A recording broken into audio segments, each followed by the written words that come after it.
En fait, j'ai vécu tellement d'expériences de ouf, enfin, des plans auxquels j'ai plus accès maintenant. Et puis j'aurais pas envie d'avoir accès à ces choses-là à nouveau. Mais j'ai eu tellement d'expériences comme ça en 2019, là, pendant ma montée de Kundalini. Et je voulais justement parler d'une expérience que j'ai faite qui a duré quelques jours. En fait, je voulais parler de cette expérience parce que c'était une expérience. Bon, alors moi, au départ, tout ce que j'ai vécu pendant ma montée de Kundalini en 2019, je l'ai compris bien après. C'est-à-dire qu'il y a des choses que j'ai compris en 2020, qu'on m'a expliquées. J'ai compris des choses encore l'année dernière, en 2021. Et là encore, on m'explique encore des phénomènes que j'ai vécus, que mon mental ne pouvait pas comprendre, en fait, à l'époque. Pour moi, j'étais dans des mondes complètement farfelus. Je voyais des choses incompréhensibles. Je ne comprenais pas ce qui m'arrivait. Hein. Il y a 80% des choses que j'ai vécues, je n'ai pas compris. Tellement c'était différent de ma réalité que j'avais avant, en fait. Donc il y a eu le gros de la montée de Kundalini, là, où j'étais alitée, où la vie, je ne pouvais pas vivre normalement. Et au fil des semaines, après, ça s'est apaisé. Disons que j'arrivais à gérer des choses. Et ça, c'était peut-être 2 semaines après la grande période de bouleversement. C'était vraiment encore bouleversant, mais j'étais obligée de reprendre une vie normale, en fait. J'étais obligée de sortir, je pouvais pas... donc il se passait des choses non-stop dans ma vie. Mais je devais composer avec l'autre. Et là, c'était en vacances en famille. Je vous raconte pas le merdier. Hein. C'était les pires vacances de ma vie.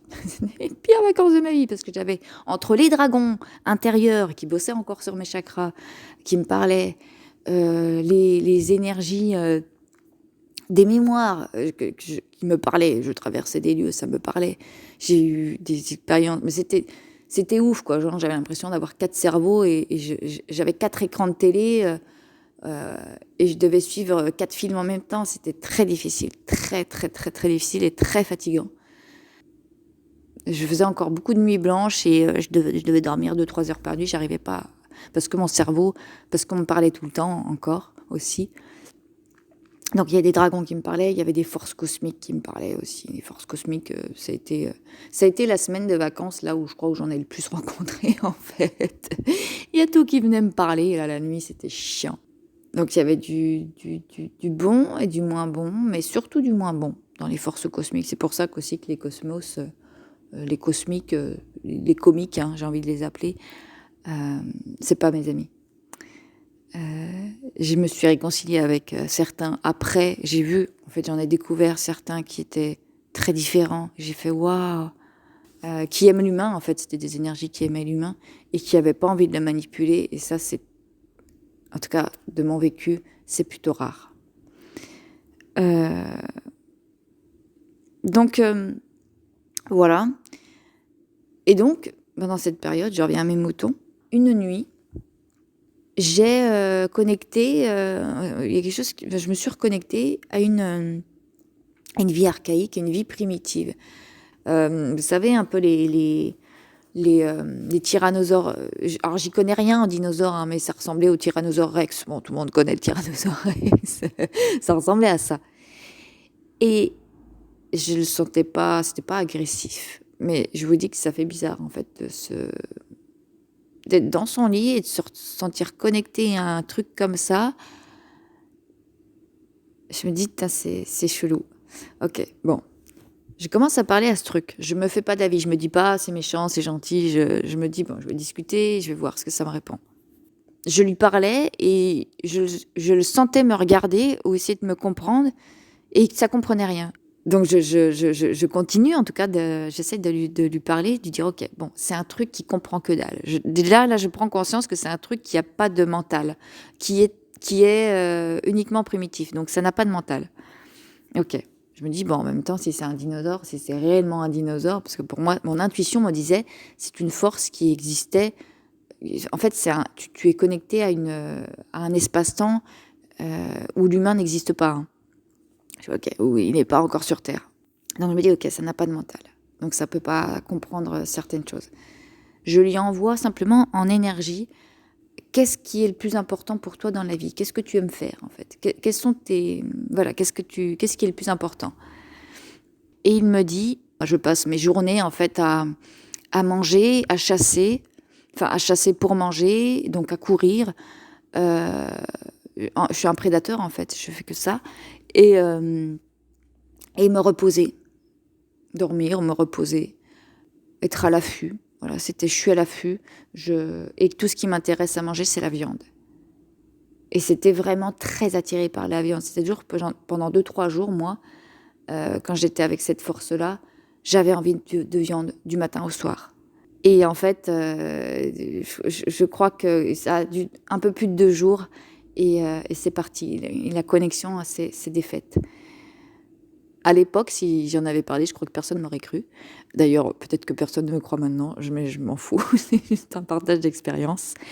Et ce que ça m'a fait réaliser, moi, c'est qu'un cerveau reptilien, parce qu'il s'agissait de ça, l'expérience derrière ce qu'on voulait m'apprendre, il y a des êtres qui n'ont pas de mental, qui ont développé aucune conscience, qui vivent dans d'autres espaces-temps, qui n'ont pas de conscience, qui n'ont pas, qui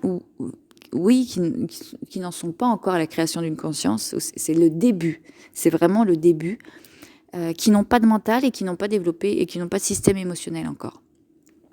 Donc en fait, cet être-là n'avait donc pas de mental de développer. En fait, c'était microscopique. Je peux pas dire rien du tout, mais au niveau du mental, pour moi, c'était quasi inexistant. Et au niveau du système émotionnel, c'était quasi inexistant aussi. Mais il y avait certaines choses qui se sont passées qui m'ont un petit peu étonnée. Dans le sens, à un moment donné, je l'ai engueulé. En fait, c'était au tout début, quand j'ai connecté cette chose-là. Quand il comprenait rien de ce que je lui disais, qu'il répondait pas ou qu'il répondait toujours la même chose, manger, courir.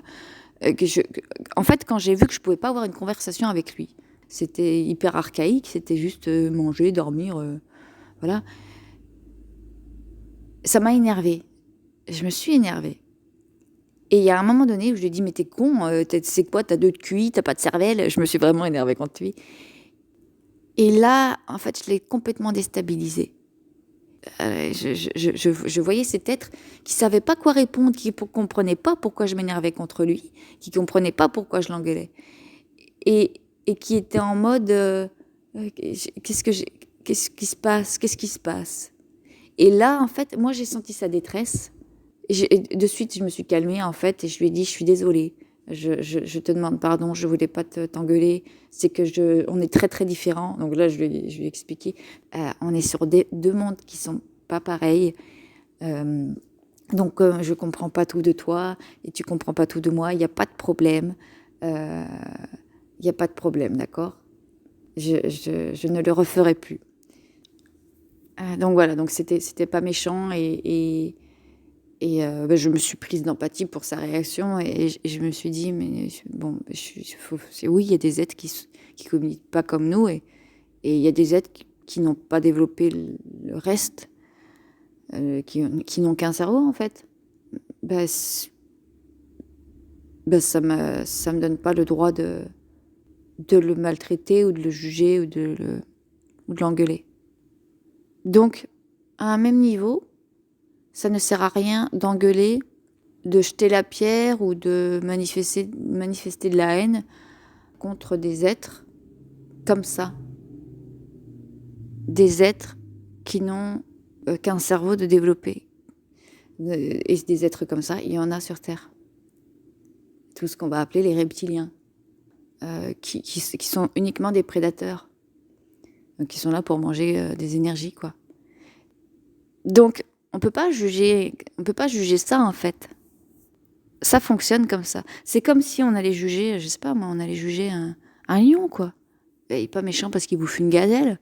Il vit comme ça, quoi. Ce qu'on considère comme des parasites, on peut pas juger les parasites. Alors, je dis ça, j'ai décodé, mais grave, mais j'arrive pas à lâcher ça. Là, j'ai une plante qui était infestée d'un petit insecte. Alors, j'ai appris des trucs, on m'a dit... laisse faire la nature. Je fais non, je l'aime cette plante, je veux la sauver, je l'aime. Elle m'a dit mais elle, c'est pas un problème pour elle, elle s'en fout. Mais j'ai quand même décimé tous ces petits moucherons.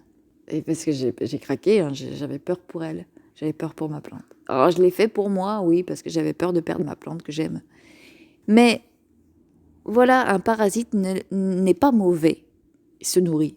Bon, voilà, comme les petits moucherons qui se nourrissent des racines des plantes et les font mourir. Bon, ben voilà. Donc voilà, ce qui est primitif, reptilien, dans sa manière de fonctionner, n'est pas mauvais. C'est pas mauvais en tant que tel. C'est pas là pour être mauvais. C'est là pour survivre. C'est de la survie. C'est sûr, c'est uniquement de la survie, mais c'est là pour se nourrir, pour courir, manger, dormir. Simplement. Donc, j'invite personne à faire copain-copain avec les reptiliens, c'est pas ce que je dis. Hein. Je n'inviterai pas les gens à faire ça. Et moi, je fricote pas non plus avec ce genre d'entité. Plus elles sont loin, mieux je me porte, évidemment, parce que ça reste de la prédation. Voilà. Je vous embrasse. Prenez soin de vous. À très bientôt.